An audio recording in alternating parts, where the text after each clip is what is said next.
अभी हम यहाँ पर क्या करने वाले हैं, टेक्स्ट फंक्शंस सेट 1। तो आपके पास, आप इन्हें स्ट्रिंग फंक्शंस या टेक्स्ट फंक्शंस कह सकते हो।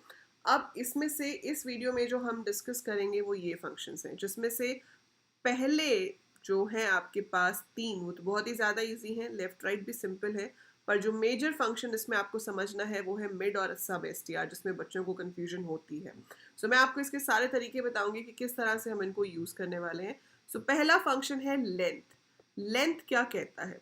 लेंथ कहता है कि आपको बताना है कि एक स्ट्रिंग में कैरेक्टर्स कितने हैं, है ना, नाम से ही पता चल रहा है। तो अगर आपके पास क्वेरी लिखी जाती है सिलेक्ट लेंथ अंजलि, ठीक है, if I am not fetching data from a table तो मुझे फ्रॉम की जरूरत नहीं है, मैं सिर्फ ऐसे लिख सकती हूँ सिलेक्ट लेंथ अंजलि, 1 2 3 4 5 6, तो इसका आंसर आ जाएगा 6। ध्यान रखेंगे कि आप LEN नहीं लिख सकते, लेंथ ही आएगा। LEN पाइथन में होता है, यहाँ पर आप पूरा लेंथ लिखेंगे, सिलेक्ट लेंथ अंजलि। अगर मुझे हर स्टूडेंट के नाम की लेंथ देखनी है तो मैं लिख सकती हूँ select name comma length bracket में नेम फ्रॉम स्टूडेंट, ठीक है। तो ऐसा करने से हर स्टूडेंट के नेम की लेंथ आ जाएगी। तो यहाँ पर नाम दिखाएगा, जैसे नाम है अमन, लेंथ आ जाएगी 5। नेम है अर्जुन, इसकी लेंथ भी 5 है। डिपेंड्स, अगर नाम है मीनाक्षी, लेंथ आ जाएगी 8। डिपेंड्स, ठीक है। This is how length works. तो ये तो हो गया लेंथ का काम, बहुत ही सिंपल सा काम है ना। अब आता है l case and you case. L case की जगह लोअर भी चल जाता है, यू केस की जगह अपर भी चल जाता है। एल केस का काम है लोअर केस में कन्वर्ट करना और यू केस का काम है अपर केस में कन्वर्ट करना। फॉर एग्जाम्पल, अगर मैंने अपना नाम लिखा है अंजलि एल केस में ऐसे, और मैंने यहाँ पे लिखा है यू केस में, ठीक है, तो क्या होगा, अगर आपने एल केस लगाया है तो मेरा पूरा का पूरा नाम स्मॉल में आएगा, not even a single letter will be capital, सारा का सारा स्मॉल में हो जाएगा। और अगर आपने यू केस लिखा है तो सारा का सारा कैपिटल में आएगा, कुछ भी लेटर स्मॉल नहीं होगा। नाम से ही पता चल रहा है, एल केस मतलब लोअर केस, यू केस मतलब अपर केस, लोअर केस मतलब स्मॉल अल्फाबेट्स, अपर केस मतलब capital alphabets. That's how we are going to get it, ठीक है। ये तो हो गया हमारा lower and upper, fine. L case u case is done. इसके अलावा एक इनिट कैप होता है, बहुत रेयर पूछा जाता है और माई एसक्यूएल में चलता नहीं है, बट इनिट कैप का मतलब होता है इनिशियल लेटर्स कैपिटल। तो अगर मैं यहाँ पर लिखती हूँ अंजलि लूथरा, या किसी भी केस में लिखूँ मैं, उससे कोई फर्क नहीं पड़ता, मैं जिस भी केस में लिखूंगी वो हर वर्ड का पहला लेटर कैपिटल कर देगा।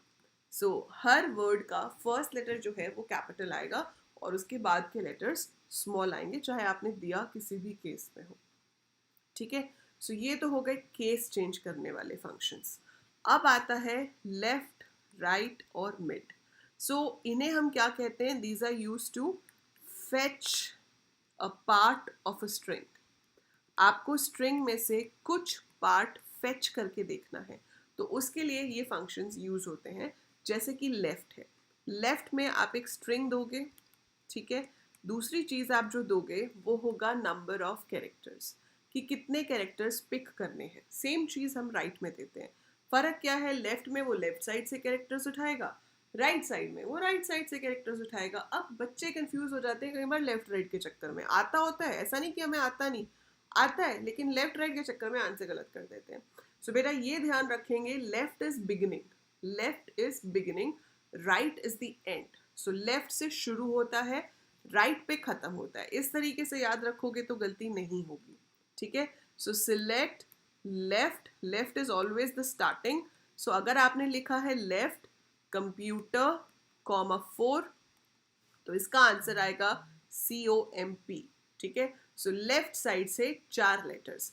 अगर हमने लिखा होता सिलेक्ट राइट कंप्यूटर कॉमा 4, तो आपके पास आता UTER, it will pick from the right hand side, मतलब एंड से। आप इस तरीके से याद रख सकते हैं कि लेफ्ट से शुरुआत होती है और राइट से खत्म होता है।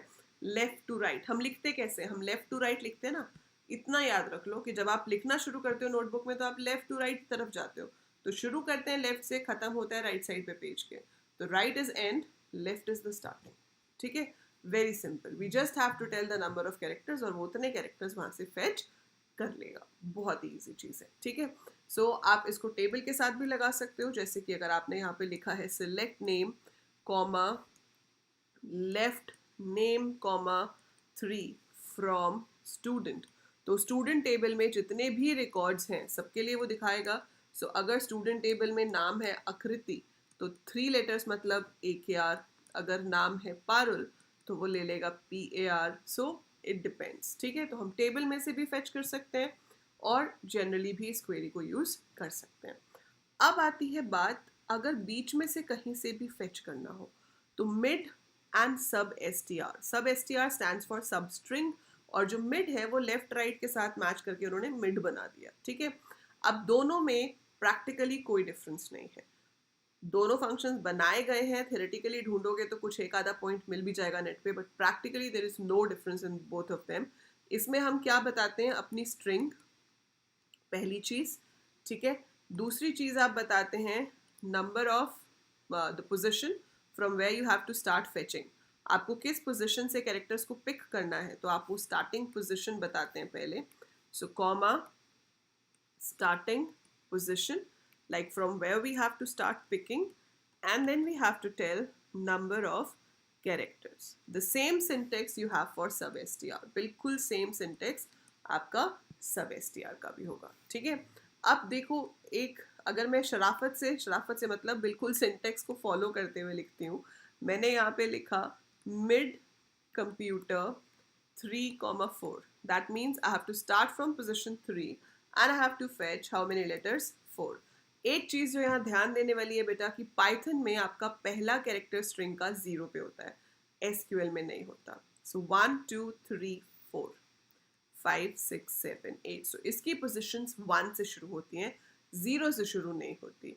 तो हमें कहा गया है कि 3 पोजिशन से शुरू करना है। सो 3 पोजिशन कौन सी है, M, यहाँ से उठाने हैं 4 letters which is MPUT। So it is going to fetch MPUT. Starting from position 3, I'm fetching 4 characters. So position 3 से 4 characters मैंने यहाँ पे पिक किए। तो ये तो है शराफत भरा तरीका कि आप एक बकायदा प्रॉपर स्टार्टिंग पोजीशन दे रहे हो, नंबर ऑफ कैरेक्टर्स बता रहे हो।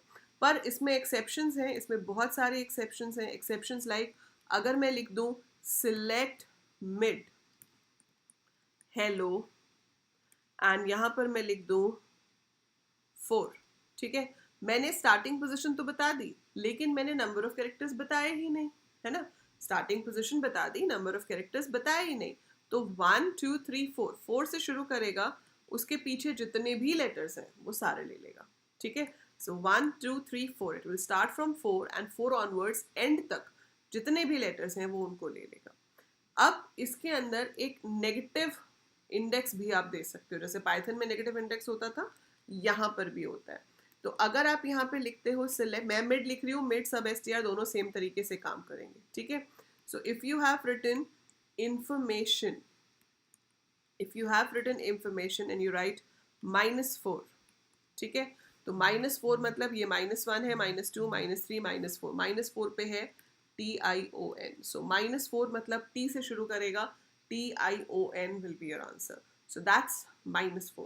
अगर वहाँ पे लिखा होता -4, 2 तो फिर आप क्या करते, तो वो -4 से 2 कैरेक्टर्स उठाता।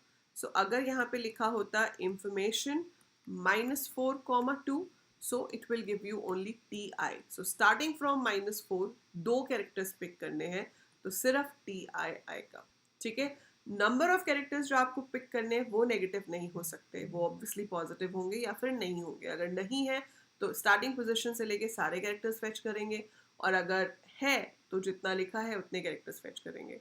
कई बार ये भी हो सकता है कि यहाँ है तो 4 लेकिन यहाँ पे 6 लिख दें, है ना। अब है ही 4 लेकिन यहाँ 6 लिखा है तो क्या करेंगे, तो एरर नहीं आएगा, जो 4 हैं वो उन्हीं को फेच कर लेगा, ठीक है। So that is how it works. तो ये कुछ एक्सेप्शंस हैं जो ध्यान में रखनी पड़ेंगी, क्योंकि पेपर में पूछ सकते हैं कि इसका आउटपुट बताओ। तो जब आपको इसका आउटपुट बताना है, यू शुड